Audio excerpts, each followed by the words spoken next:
Durante muito tempo eu resisti a estar em evidência nas mídias, mas eu entendi que agora é importante testemunhar tudo aquilo que eu vivi na minha vida cristã. E eu me apresento aqui como Abelardo Nogueira Júnior, frade franciscano, pastor reformado da Igreja Presbiteriana do Brasil, padre, irmão, teólogo, escritor, conferencista. Todo mundo gosta de um currículo, né? E eu fui tudo isso. E agora eu acho que eu vivi o suficiente para pensar que eu sou apenas um servo de Jesus Cristo, apaixonado pelo Evangelho simples, verdadeiro, apaixonado por gente, apaixonado por histórias, apaixonado por esse mundo tão decaído e necessitado muito de um Evangelho que realmente vá ao encontro da alma humana e não apenas do intelecto.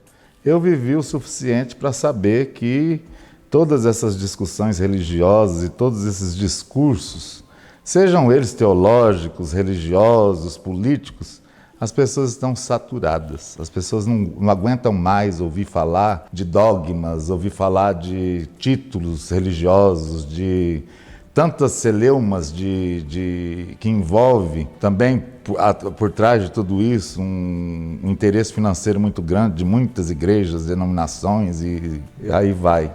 E eu resolvi, a partir da minha vida e também tantas pessoas falarem para mim de legado, e eu tenho consciência que eu já estou fazendo o meu retorno de volta à casa do Pai. Eu acho que seria muito egoísmo da minha parte se eu não partilhasse com vocês, com a humanidade, de tudo aquilo que eu vivi em Jesus Cristo de Nazaré. E eu começo dizendo que eu nasci numa família hiper complicada, hiper desajustada, mas pela graça de Deus, aí a gente vai para a Bíblia, né? Eu me sinto criado realmente desde a fundação do mundo para uma missão específica. E a minha missão começou dentro da minha família. A minha mãe teve depressão pós-parto e a minha avó, mãe do meu pai, me criou e me deu os primeiros passos, né, para a vida religiosa. E eu me lembro que eu era criança, a minha avó, uma baiana semi-analfabeta, me levava à igreja católica para participar de um movimento muito antigo chamado neocatecumenato. E lá eu tive a minha primeira experiência com a palavra de Deus. Eu fui preparado para entender as primeiras coisas. Mesmo criança, 7, 8 anos, eu comecei a entender que eu tinha uma missão específica para a minha vida. Então não preciso nem dizer dos traumas que eu tive, da falta do amor de mãe, contato familiar com irmãos, isso e aquilo. E quando eu ia para a missa, eu ficava olhando o padre lá no altar celebrando missa, e com aquele sentimento de que eu precisava tomar um rumo na minha vida. Mas o que uma criança de 8, 9, 10 anos pode fazer para tomar um rumo na vida? E aí eu começo a ver hoje que ali estava plantado no meu coração realmente a vocação, o chamado que Jesus tinha para a minha vida. Aí eu comecei a observar o padre celebrando missa, eu achava muito interessante todo aquele momento espiritual, mas também teatral, que chamava atenção no bom sentido. E via também a figura do padre na sociedade. Eu me lembro que quando os padres da minha cidade, uma cidade do interior de São Paulo, divisa com Mato Grosso, eram padres italianos, holandeses, quando eles iam visitar a casa dos meus avós, e eles eram tratados como pessoas diferentes, eram amados, eram acolhidos e tudo aquilo que me faltou talvez desde o meu nascimento até aquela idade. E aos 11 anos eu resolvi manifestar o meu desejo de ser padre. Foi o segundo trauma que eu tive na minha vida, porque todo mundo adorou e já me colocou dentro de um convento franciscano e eu nem sabia o que era formação para ser padre, nem sabia como é que era o processo de tudo. E foi o segundo trauma na minha vida, porque apesar de ter tido o apoio de ir para o seminário, para o convento, eu senti a segunda rejeição na minha vida. E quando eu estava lá no seminário, isso há mais de 50 anos, eu me sentia totalmente solitário e desprotegido. Eu sabia que eu estava num lugar para estudar, mas eu me vi ali totalmente rompido com todos os laços familiares. E eu fiquei durante 15 anos da minha vida estudando, sendo espiritualizado. Com 15 anos de idade, eu não sabia muito bem o que estava acontecendo na minha vida, não entendia muito bem a vocação, mas eu já tinha uma vida mais ou menos de intimidade com Deus. E eu me lembro que aos 15 anos, no seminário, uma vez eu sozinho fui para a capela, e era uma capela muito bonita, rústica, um convento franciscano muito bem estruturado. E ali, aos pés do sacrário, eu tive a minha experiência pessoal e a certeza daquilo que Jesus Cristo tinha para a minha vida. E o tempo passou, eu me formei, terminei os meus estudos aqui no Brasil, fui fazer um noviciado na época na Europa, e depois que eu terminei o noviciado, ordenação e votos perpétuos, aquela coisa toda, eu voltei para o Brasil com uma missão muito específica e muito dura. Foi no ano de 80, na década de 80, para trabalhar com doentes de AIDS.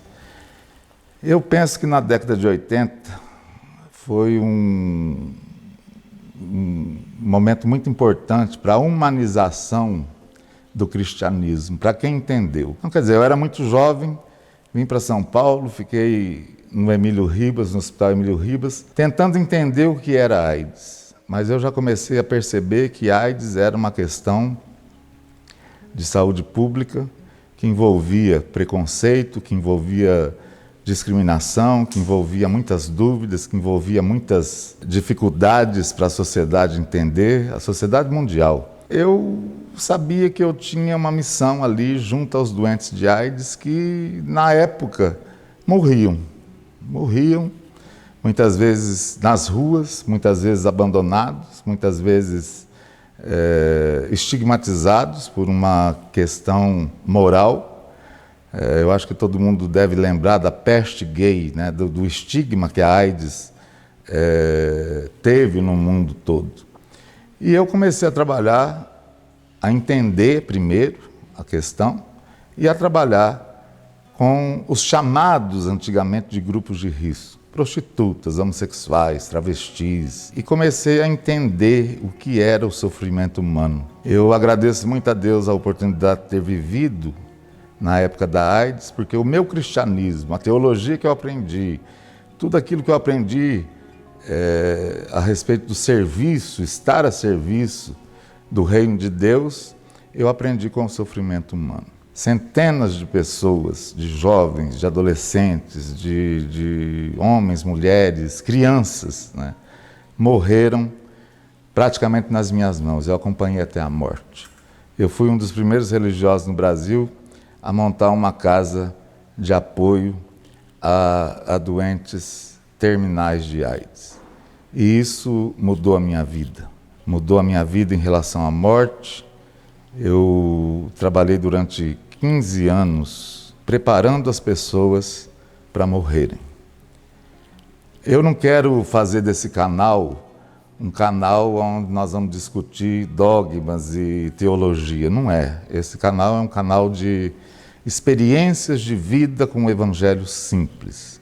Então aqui tem espaço para pessoas que queiram, talvez, não aprender, porque quem sou eu para ensinar alguma coisa, mas que queira conhecer o mecanismo do Espírito Santo em agir na vida daquele que é chamado a fazer alguma coisa no mundo. Todos nós somos chamados a sermos, como Jesus nos fala, sal da terra e luz do mundo. Eu comecei a trabalhar primeiro com os doentes terminais, em hospitais, em casas de apoio, e depois eu comecei a me interessar pelos chamados, erroneamente, de grupos de risco.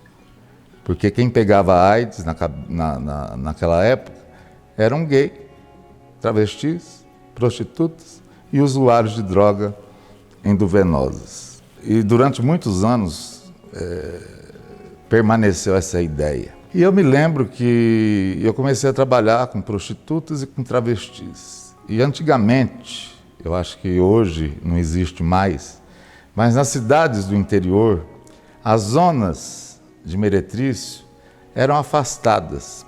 Era como se fosse uma vila de prostitutas, onde os cidadãos de bem, né, da cidade iam lá para aquela vila e descarregavam lá todos os seus fetiches sexuais, e as prostitutas eram mulheres, na época, muito maltratadas, como hoje. A prostituição é uma coisa horrível, mas naquela época elas eram estigmatizadas também. Eu me lembro que tinha, anualmente, ou de 6 em 6 meses, eu não me lembro, as prostitutas tinham que fazer exames de DSTs e às vezes ficavam até fixadas nos quartos onde elas faziam os programas para confirmar que elas eram limpas. E foi uma grande experiência da minha vida, porque eu comecei a visitar essas zonas de Meretrício, que era um lugar, eu posso comparar até como não um leprosário, mas era um lugar, uma vilinha, onde todo mundo sabia que ali viviam pessoas, mulheres e travestis de vida fácil, e faziam do seu corpo comércio, e ali tinham a sua comunidade de prostitutas e que viviam ali. E eu comecei a entrar nesse universo, e durante muitos anos eu ia semanalmente atender essas mulheres e a ver as necessidades, as histórias, as dificuldades, as lutas, os dramas, né, de muitas mulheres que foram expulsas de casa porque perderam a virgindade, se tornaram prostitutas. Quer dizer, era uma época já de muito preconceito, de muita discriminação, de muita confusão nessa área moral. E eu me envolvi profundamente com essas mulheres no interior de São Paulo. E foi uma grande escola humana para eu entender, por exemplo, o relacionamento que Jesus teve com algumas prostitutas no decorrer da sua vida ministerial. Em relação a travestis também, hoje nós estamos no ano 2023, eu estou falando de 40 anos atrás. Hoje se fala de LGBT, QI+, e a luta em relação a gênero e um monte de coisa. Eu, na década de 80, eu já comecei a ter acesso, por exemplo, ao drama que os homossexuais, os gays, os travestis viviam. Homoafetividade, luta pelos direitos. Imagina, se hoje existe preconceito, se hoje existe toda uma celeuma em torno disso, imagina 40 anos atrás. Mas eu percebi, naquele tempo, que eram e são, né, seres humanos com direitos, com desejos, com dificuldades, com dúvidas, com traumas, com vidas destroçadas. E eu acho inútil essa discussão hoje, né, no século XXI, a respeito de homossexualidade.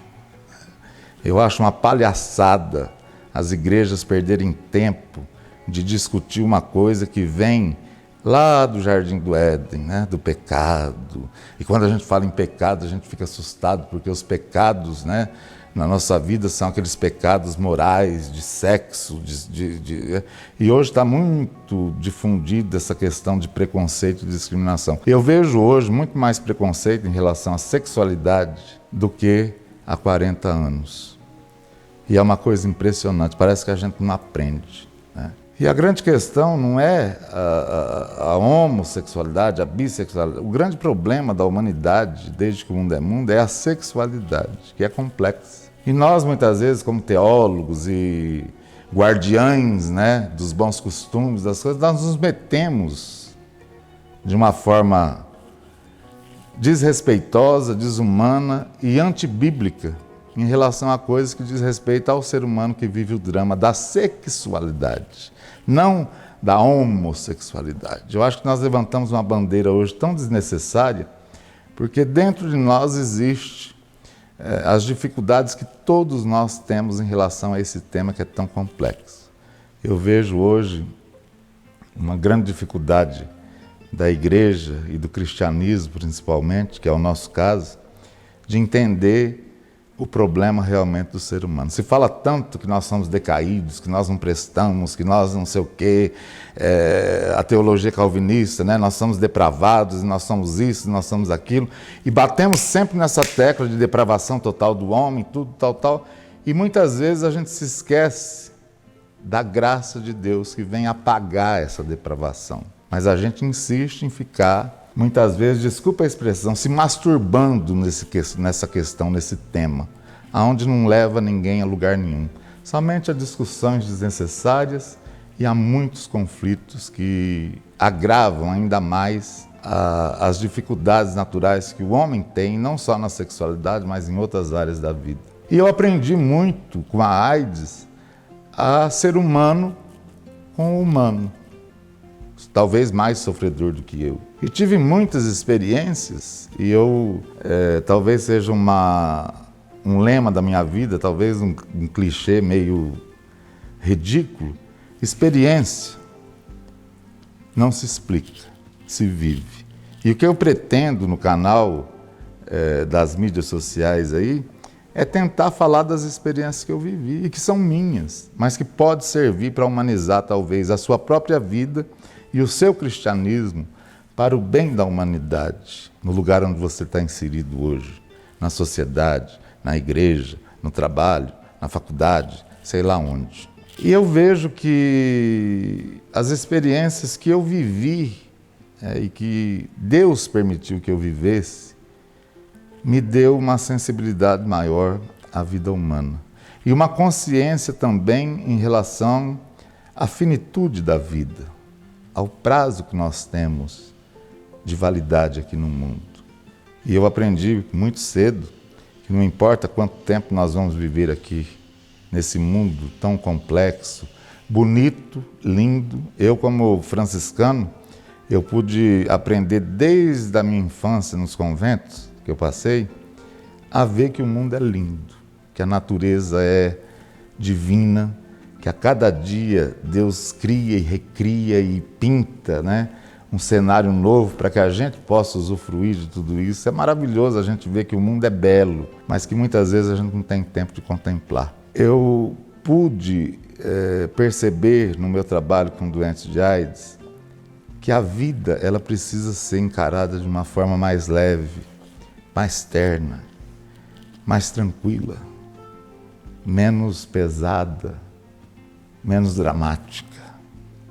Eu, por exemplo, eu cansei de ver e de acompanhar a morte de jovens, né?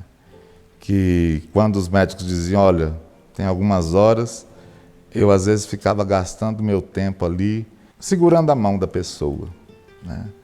E naquela agonia, rezando, orando, seja lá como você entende, eu pude experimentar várias passagens de pessoas desta vida para outra. E mais importante, eu pude acompanhar também o antes, né? Os desejos, os arrependimentos,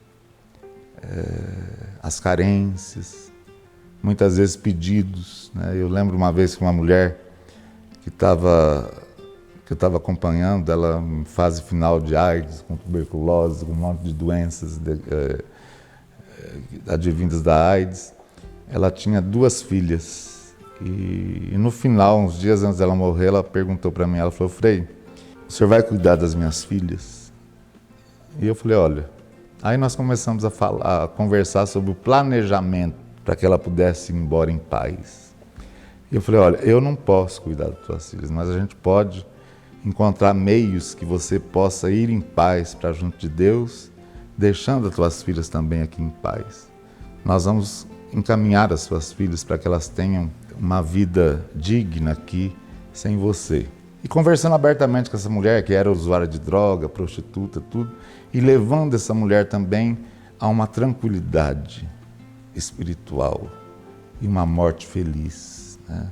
Tem gente que pensa, não existe morte feliz, existe. Eu acompanhei muita gente que morreu com dignidade, morreu bem, morreu com a sua vida realmente resolvida com Deus e com as pessoas. E é mais ou menos o que eu tenho vivido hoje. hoje tenho vivido, há algum tempo já, eu tenho vivido uma experiência muito pessoal de enfermidade que me leva, como qualquer um de vocês, à morte. Talvez eu esteja mais perto, humanamente falando, matematicamente falando, com alguns prazos talvez definidos pelos médicos, assim. Então, tudo isso que estou falando não é drama, não. É o que eu vejo. Né? E que a gente tem a graça de morrer em paz. O tempo de resolver as pendências com as pessoas, as pendências com a vida, as pendências com Deus, as pendências com a sociedade. Né? Eu tenho tido o privilégio de ter a oportunidade de resolver as pendências da minha vida. E eu estava conversando com um advogado esses dias, eu não tenho tantas pendências assim não, né? Não tive uma vida de prejuízo para muita gente, emocional, sei lá, financeiro. Eu sou um ser humano como você e todos nós sabemos aonde estão as nossas pendências. Recordando agora 40, 35 anos atrás com a AIDS, eu vejo que eu estou tendo o privilégio, né, como cristão, de ter a consciência que a minha vida é limitada, como a tua vida é limitada. E a cada dia, né, a oportunidade de acordar e falar assim, bom, eu já resolvi ontem com algumas pessoas, hoje eu posso resolver outros problemas que talvez pesem na minha consciência, alguma coisa nesse sentido. E é maravilhoso a gente passar por essa experiência sabendo que Deus nos sustenta, sabendo que Deus nos inspira, sabendo que Deus, como Deus vivo e verdadeiro, Ele se importa que a gente passe por esse mundo sendo sal da terra e luz do mundo, com todas as dificuldades, com todas as lutas, com todas as tentações, com todas as dificuldades que a vida nos impõe. Então a vida me preparou, do período que eu fui um frade franciscano ativo, a viver com o drama da vida e da morte. Eu muitas vezes ia nas bocas de fumo, antigamente, onde as pessoas usavam cocaína injetável, não sei se existe ainda isso hoje, e eu via muitos jovens e adolescentes ali sobre o efeito da droga, e compartilhavam agulhas e seringas e aquela coisa, e a AIDS se disseminava. E eu era necessário, né, sentar com eles, conversar, entender o universo de vida que eles estavam vivendo. Eu via também, quando vinha para São Paulo, tinha uma travesti chamada Brenda Lee, em São Paulo, que foi uma travesti que para mim devia ser canonizada. Foi uma travesti nordestina, que era cafetina em São Paulo, que vivia no universo da prostituição masculina e que Deus usou, né? O que a gente chama hoje, né? Essa desgraça de vida, né? Uma travesti sendo usada por Deus, como é que pode isso? Pode, ele usou até uma mula, como é que não vai usar eu, você, uma travesti, uma puta, uma sei lá o quê? Usa, e usa muito mais poder, porque talvez nós, né, tão debilitados e tão pecadores, talvez a gente tenha mais disposição ou despojamento de falar, Senhor, olha, me usa, eu não gostaria de fazer isso aqui não, mas se o Senhor quer me usar, usa. E essa travesti chamada Brenda Lee, ela montou uma casa de apoio a travestis que viviam morrendo nas ruas. E eu muitas vezes estive lá na casa dela, que era um prostíbulo e se transformou num local de atendimento para pessoas que estavam morrendo na rua por causa do preconceito, da discriminação, por falta de vagas nos hospitais para ter uma morte digna. E eu aprendi muito com essa travesti. Ela era muito engraçada. E é interessante que ela morreu assassinada por um dos pacientes que ela acolheu num surto lá de uso de droga, ela foi assassinada. Mas ela deixou um testemunho cristão, um testemunho evangélico do Evangelho, que tocou muito meu coração. Como outras pessoas que passaram pela minha vida e que me disseram com a sua vida que o Evangelho de Jesus Cristo, a simplicidade do Evangelho, é que nos faz felizes. Por exemplo, eu tive 2 experiências profundas com 2 mulheres formidáveis, Irmã Dulce, o anjo bom da Bahia, que foi canonizada agora recentemente pela Igreja Católica. Eu pude conhecer essa mulher, eu pude ver essa mulher andando no hospital que ela fundou, eu pude ver o amor que essa mulher tinha ao tocar as pessoas que eram acolhidas por ela e que não tinham ninguém. Então, eu pude ter a graça também de conhecer por 3 ocasiões Madre Teresa de Calcutá, uma figura emblemática, uma figura que não falava, mas a presença dessa mulher, o testemunho de vida dessa mulher, a fragilidade dessa mulher tocou o mundo. Prêmio Nobel da Paz, ela estava se importando com o Prêmio Nobel da Paz, ela estava se importando com a paz, não com o prêmio. Quando eu vejo hoje, no início desse trabalho aqui, eu falei que eu não sei, tem muita gente que dá importância, né, é reverendo, é pastor, é frade, é padre. Olha, eu estou me lixando com os títulos que eu tenho, eu estou me lixando com a formação que eu tive, eu estou me lixando com talvez a vaidade, que eu já tive muita vaidade em relação a ser chamado de frei, a ser chamado de reverendo, né? Reverendo, olha que coisa interessante, né?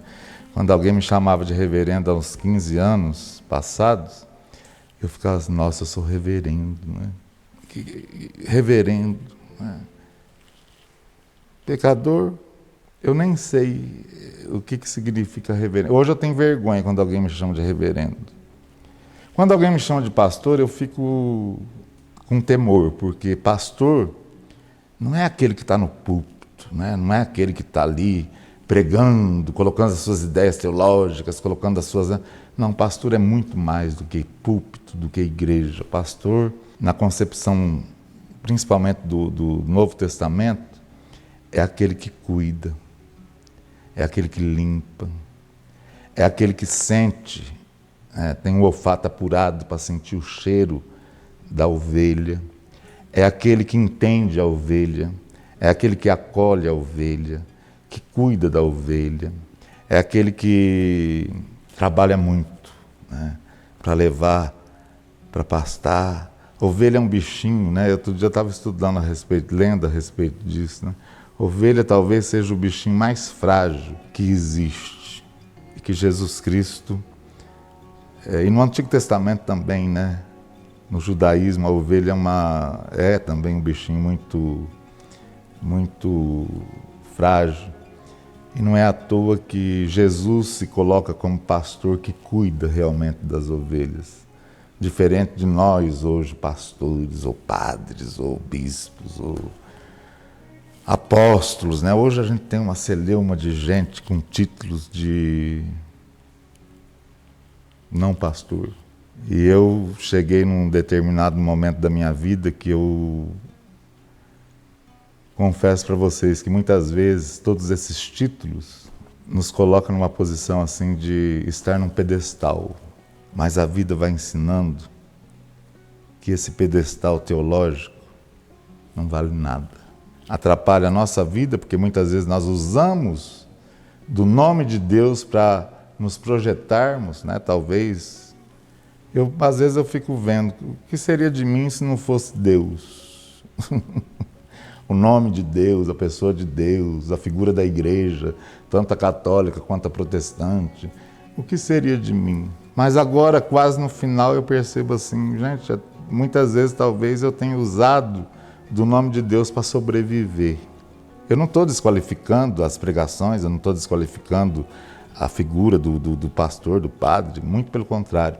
Mas a gente chega num determinado momento da vida que o mais importante não é a gente falar de Deus, é mostrar Deus através de pequenas atitudes e muitas vezes silenciosas atitudes de amor, porque aí as pessoas começam a entender. Como eu disse no início, hoje as pessoas estão cansadas de discursos, principalmente teológicos e religiosos. E as pessoas estão assim hoje surpresas quando elas conseguem ver em algum pastor ou em algum líder religioso algumas atitudes de ternura, de carinho, de acolhimento, de amor. Essa é a proposta do meu canal durante o tempo que Deus permitir. Falar de coisas concretas, absolutas. Vocês podem aproveitar de todas essas experiências para pensar um pouquinho em relação à vida. Nós vamos falar aqui sobre depressão, nós vamos falar aqui sobre tragédias humanas que todos nós vivemos, e se não vivemos até agora, vamos viver. Vamos falar de consolo, de misericórdia, de compaixão, de caridade. Eu pouco me importo hoje, eu nem sei que título os editores dessas mídias vão colocar aí. Quando eu vou nos lugares mais miseráveis de São Paulo, quando eu ia, as pessoas, eu costumo usar a identificação religiosa, colarinho clerical, que não é só da Igreja Católica, mas é também da protestante. E é muito gostoso quando você chega, né, com a sua postura religiosa, no bom sentido, e as pessoas se sentem acolhidas, amadas, pedem bênção. Né? É tão gostoso quando eu chego em algum lugar e as pessoas bênção pastor, ou bênção padre, ou bênção frei. Né? E você pode tocar essas pessoas e falar: Deus te abençoe. Né? Isso vale mais do que qualquer pregação. Isso leva a pessoa ao arrependimento do verdadeiro evangelho. Isso leva a pessoa a reconhecer que ela precisa da bênção de Deus. Eu pretendo caminhar com vocês pelo tempo que Deus permitir, refletindo essas coisas que eu acho hoje fundamental para a vida de sociedade. E se você quiser incluir sociedade cristã, fique à vontade. Mas eu vou também jogar um pouco pesado em relação à igreja. Eu sempre fui tido como uma pessoa muito crítica em relação à igreja institucional. Eu tive uma formação muito traumática dentro da teologia. Eu tive uma influência violenta da teologia da libertação. E hoje eu vejo que essa teologia da libertação me ajudou em algumas coisas, mas me prejudicou muito em outras. Eu vou refletir sobre tudo isso. E eu espero que você encontre na minha vida, né, que foi e é o evangelho simples que eu aprendi a viver, principalmente nos últimos 10 anos, uma inspiração para você experimentar também a simplicidade do verdadeiro evangelho de Jesus Cristo, que muitas vezes está muito longe das instituições que nós chamamos de comunidades, de igrejas, de sei lá o quê. E eu só espero, nesse período da minha vida, continuar sendo, de uma forma talvez mais madura, sal da terra e luz do mundo.